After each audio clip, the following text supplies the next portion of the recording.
I almost killed every lavender plant I owned. Not from neglect, not from forgetting to water. I killed them because I loved them too much. I followed advice almost every gardener repeats, and it was quietly wrecking my plants, one cut at a time. Here's the strange part. My lavender wasn't dying because I ignored it. It was dying because I was helping it. 3 summers ago, I had 6 English lavender plants along my front walk. Every July, once the blooms faded, I'd grab hedge shears. I tidied them up the same way I trimmed every other shrub in the yard. 2 of those 6 never came back the following spring, not shrank. Gone, bare woody stubs. I blamed the winter. It wasn't the winter. By the end of this video, you'll know the one rule that decides everything. Whether your lavender lives 6 years or 20. I've talked to hundreds of people about this plant. Almost everyone falls into one of 2 camps. Group A never prunes at all. Every year the plant gets a little bigger, a little floppier, until the middle collapses open under its own weight, usually by year 4. I've got a name for what's left. The donut lavender. A full, healthy-looking ring on the outside, and a dead, bare hole right in the center. Nothing grows there anymore. Group B is the opposite. They prune hard, right into the old brown wood, trying to keep it tidy. Both groups are killing the plant, just at different speeds. Look at your lavender. It isn't a normal shrub. It's something called a subshrub. Wood at the bottom, soft green growth on top. That split identity is the entire reason normal pruning advice fails here. Take a rose or a hydrangea, cut back hard, and new growth erupts from wherever you cut. Lavender doesn't work that way. Here's why. Almost all of the plant's growth buds the dormant points where new stems sprout live in the soft green top growth. The woody base below has very few, sometimes none. So cut into it, and you're not giving the plant a fresh start. You're removing the one part with no ability to regrow. There's one tiny place on every stem where green turns to brown. That's the line the rest of this video is built around. Now here's the part nobody tells you. Professional lavender farms in Provence do something almost no home gardener does. They don't mulch with bark. They mulch with crushed limestone gravel. Not just for drainage. Limestone raises the soil's pH slightly. It reflects heat back up into the plant's base. It recreates the same alkaline, sun-baked rock the plant evolved on in the wild. Same reasoning as the green line. Give the plant the conditions it actually adapted for, not the ones that feel generous. Go look at your plant. Or picture it if it isn't nearby. Look down low near the soil. Any green there at all? If yes, you're already ahead of most gardeners. That's a plant with plenty of live buds to work with. Every stem has 2 zones, a woody brown base, a soft green top, and a line between them. Never cut below that line. That line looks different depending on the plant. On an older, 5-year-plus plant, the brown is thick, almost bark-like, easy to spot. On a young 2-year-old plant, the brown can be light tan, barely different from the green. So don't just look, feel it. Green bends, brown snaps, leave green, never brown. Say it once, out loud, and move on. That's the rule. Quick reason this matters this exact week. Not sometime this summer, not June. Most types are still actively blooming. Cut now, and you're sacrificing flowers you haven't even enjoyed yet. Not August. This is the one that quietly kills plants. Lavender needs one thing after a hard prune. Time. Roughly 6 to 8 warm weeks before frost. Say frost lands around mid-September. An August prune leaves you less than that window. July gives you 10 to 12 weeks of runway in most temperate zones. Enough margin to actually be safe. Not September or later. You're almost guaranteed to push tender new growth right before the cold hits it. Frost-damaged new growth is one of the fastest ways to lose a plant over winter. Cold climate exception. If your area is forecasting an unusually early frost this year, skip the full prune. Just deadhead the spent flower spikes instead. Save the real structural cut for next July. You'll get the full window again. One skipped prune costs you a season. One rushed prune costs you the plant. Best time of day, morning. after the dew's dried, before the afternoon heat, roughly 8 to 10 a.m. Wet stems at cutting time invite fungal problems. Midday heat stresses the plant while it's already wounded, already an early riser who's out in the garden before 10 a.m. Anyway, you're already ahead on this one too. The habit was right before you knew the reason. Best bloom stage, once 60 to 75% of the flower spikes on the first flush have faded. Not fully done blooming, not too early either. Get the timing right, and many varieties, especially English types, will push a second, lighter round of blooms. 4 to 6 weeks later, late August or early September, miss the window, and most years you only get one bloom cycle instead of two. But that's not even the biggest benefit. Here's the part that actually blew my mind when I learned it. That second flush is usually more fragrant than the first. Why? The plant forms it during cooler days and shorter daylight when growth slows down. Slower growth means the plant concentrates more oil into less new tissue instead of spreading it thin across a fast summer flush. The lesser second bloom is often the better smelling one. So how much do you actually take off? Here's the number that matters: 1/3. 25% is too conservative, the plant doesn't reshape, you're barely helping it. 33% is the target for most established plants. 50% only works on vigorous, young plants under 2 to 3 years old with plenty of green to spare. Try it on an older or already stressed plant and you've removed more than it can recover from in one season. The cut itself, angled, just above a leaf node with at least 2 inches of green remaining below it. That node point is where the plant's internal plumbing branches and seals fastest. Cut mid-stem instead, and the wound heals far slower. Picture 3 actual stems side by side. Stem 1, cut 2.5 inches above the brown line, angled just above a node. Clean, pale green cross section, no brown anywhere in the cut. That stem reshoots within 2 to 3 weeks. Stem 2, cut flush at the green-brown boundary. No margin at all. It survives. But slower. It's the first one to show stress if the weather turns hot right after. Stem 3, cut 1/2 inch into the brown to keep it tidy. The cross-section shows woody brown fiber all the way through. No green ring around the edge. That stem is done. It won't push new growth from that point, no matter how well you water it afterward. Warning, if you see brown fiber inside the cut instead of pale green, you went too low. That stem likely won't recover.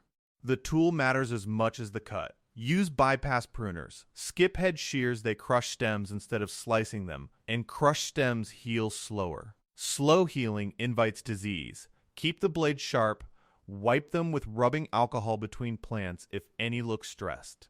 10 seconds. And it stops you spreading a problem from one plant to the next. If bypass pruners are already the tool sitting in your shed instead of head shears, you already own the difference between stem 1 and stem 3 above. This is the same green line rule from before, just with the exact numbers attached. 2 inches of green, 1/3 removed. Cut above a node. Done in the morning, in July. If your lavender went into the ground this year, ignore everything above. For now. A first-year plant is still building its root system. A full 1/3 structural prune in its first July asks it to heal a wound before it's even finished establishing. That's a common way people accidentally kill a brand new plant within its first season. Instead, pinch, don't prune. Once the plant has at least 4 to 6 inches of new growth, use your fingers or scissors. Remove just the top inch or so of each stem tip. No more. This encourages the plant to branch out. Get bushier at the base. That's exactly the structure you want before it's old enough for a real structural cut. Skip flowering in year 1 if you can stand it. If flower spikes form, pinch them off before they fully open. That redirects the plant's energy into roots and branching instead of blooms. A plant that spends its first year building a strong root system usually outperforms one that flowered heavily right away, especially through its first winter. Start the real 1/3 July prune in year 2. Once the plant has a full season of established roots behind it, by year 3, it handles the standard rule from the section above. No special treatment needed. Growing in a container, the rule itself doesn't change. Same green line, same 1/3, same July window. Three things around it do change.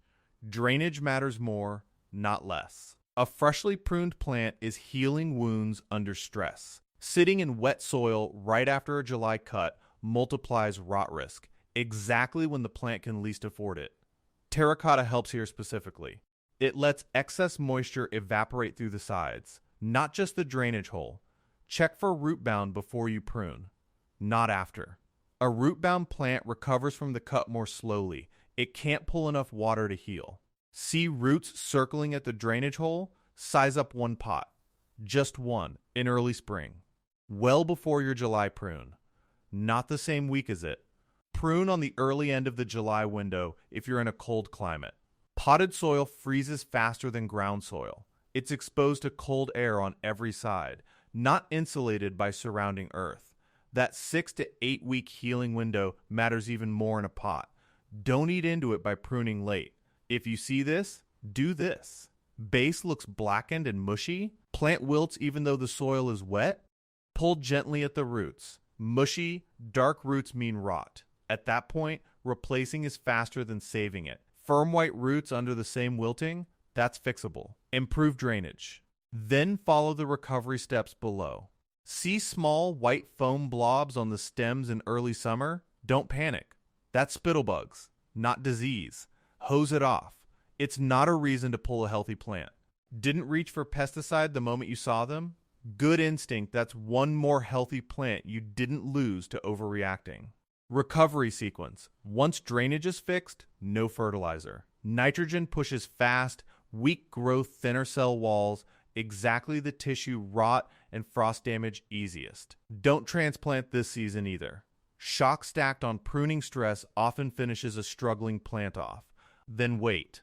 A full 6 weeks before judging the result. No green anywhere near the base after 6 weeks? It's genuinely gone. Here's the honest number most videos won't give you. English lavender typically lives 5 to 7 years with no care at all. 12 to 20 years with a correct yearly July prune. Lavender hybrids grosso, phenomenal top out lower, usually 5 to 8 years. They simply grow bigger and woodier faster, no matter what you do. French and Spanish lavender is the shortest lived of the three, often only 3 to 5 years outside a mild climate. So here's the actual decision point. Is a plant already past 60 to 70% bare woody stem with no green near the base? Is it at or beyond the upper end of its type's typical lifespan? Replacing it costs you less time than trying to save it will. Here's exactly how commercial growers make that call. Same rule I use now. They eyeball a simple ratio. Woody, bare volume outweighs green, living volume by more than 2 to 1. They don't attempt recovery at all. They compost it. Start a new plant. Sounds harsh. It's actually the more efficient form of kindness. A plant past that ratio rarely repays the weeks of recovery attempts with a healthy result. Everything so far assumes an average garden in an average summer. Yours probably isn't. In hot, humid climates, prune lighter closer to 25% than 33%. And give the plants room to breathe, 18 to 24 inches apart at minimum. Closer than that. And the foliage stays damp long enough after rain or watering to invite real trouble. Humid heat on a fresh wound is a disease risk multiplier. In cold climates, don't wait around. Prune in the first 1 to 2 weeks of July, not the back half. Every extra day you wait is a day stolen from your healing window before frost. In hot, dry, Mediterranean-style climates, you can actually go further up to 40%. This is the plant's natural comfort zone. It evolved for exactly this. Variety matters just as much as climate. English lavender Munstead, Hidcote is the most forgiving of the bunch. It handles the full 1/3 every year without issue. French or Spanish lavender, the Stojas types, want a gentler hand. Go lighter, around 20 to 25%, and prune slightly earlier since it blooms earlier in the season. Lavender hybrids grosso, phenomenal, are the opposite story. They need the full 1/3 every single year, starting in year 1. Skip even 1 year, and the woody splitting problem accelerates faster than on any other type. Here's the mistake I see most often: growing more than one type in the same bed and pruning them all the same way. It's tempting to walk down the row with the same setting on your shears. Don't. A lavandin pruned like a French lavender ends up undercut and woody within 2 years. A French lavender pruned like a lavandin loses far more than it can safely regrow. Same shears, same afternoon, two completely different outcomes. Prune each one on its own schedule and percentage. Pruning right after rain is fine, same as any other day. It isn't. Cutting into wet stems raises infection risk at the fresh wound. Wait for a dry day. Ideally 24 hours since the last rain. A bigger pot helps it grow bigger, faster. It doesn't. An oversized pot holds far more moisture than a small root system can actually use. Soil stays wet around the roots for days longer than the plant wants. Go up one pot size at a time, never 2 or 3 at once. You should water heavily right after pruning to help it recover. This one feels responsible. It's exactly backwards. A freshly cut plant needs less water pressure on its roots while healing, not more. Water normally, on your usual schedule. Let the plant put its energy into sealing the cuts, not processing extra moisture it didn't ask for. One quick behavioral note while we're here. Watering in the evening? Switch to morning. Wet foliage overnight is an open invitation for fungal problems. Pull 4 to 6 inch pieces from the healthy green growth you just removed. Strip the leaves off the bottom half. Push the stripped end into a pot. Half potting soil. Half coarse sand or perlite. Regular soil holds too much moisture. It rots the cutting before it roots. Bright, indirect light. Water sparingly. For 3 to 4 weeks. By late summer, a good number will have rooted. Free plants. From material you were about to throw away. You don't have to wait until next spring to find out if you got this right. There's a real timeline. And it starts within days. 48 hours in, water once, lightly, on your normal schedule. Not extra, no fertilizer. That's the entire aftercare. But nobody tells you this part. The very first confirmation that you got it right doesn't come from the plant at all. Watch for the bees. A correctly timed, correctly placed cut releases a small burst of the plant's aromatic oils into the air as it heals. Pollinators pick up on it faster than any new bud will show up to your eye. Bees back working the plant within 2 to 3 days? That's it. That's your earliest real signal, well before any visible new growth. By week 2, look at the cut points. You should see tiny new green buds starting to swell, right at or just below where you cut, on most stems. No buds anywhere by week 2, not necessarily fatal, but worth rechecking your drainage while there's still time to fix it. Buds already showing at 2 weeks instead of 4, you're not just on schedule, you're ahead of it. By week 4 to 6, the plant should have visible new green fill covering the cut lines. Not full regrowth yet, but a clear green haze replacing the bare stubble look right after pruning. By week 8, the mounded shape should be holding. New growth thickening rather than just lengthening outward. This is also roughly when a correctly timed July prune starts setting up that second bloom flush. Late August or early September. Hit all 4 checkpoints? You did it right. Full stop. Stall out around week 2 or 4. Go back to the drainage check and the green line rule before assuming something else is wrong. Imagine opening your front door next July. The bees find it before you even step outside. Then the scent follows. That unmistakable lavender smell drifting across the yard on a warm evening. That's what a plant pruned correctly year after year actually looks like at full maturity. Go back to that first image. The brittle, brown, dying stem from the very start of this video. That's what crossing the green line looks like, even once. And that promise from the opening, 6 years versus 20, that's not an exaggeration. A lavender pruned correctly every July at the right time by the right amount can live 15 to 20 years. Cross into the brown wood repeatedly and most plants collapse within 5 or 6. One decision, repeated correctly every summer. That's the entire gap between those two numbers. Leave green. never brown. That's the whole rule. There's only one thing I'll ask. Know someone whose lavender is about to get the same cut mine almost got? Send them this before they pick up the shears. That's worth more than a subscribe ever will be.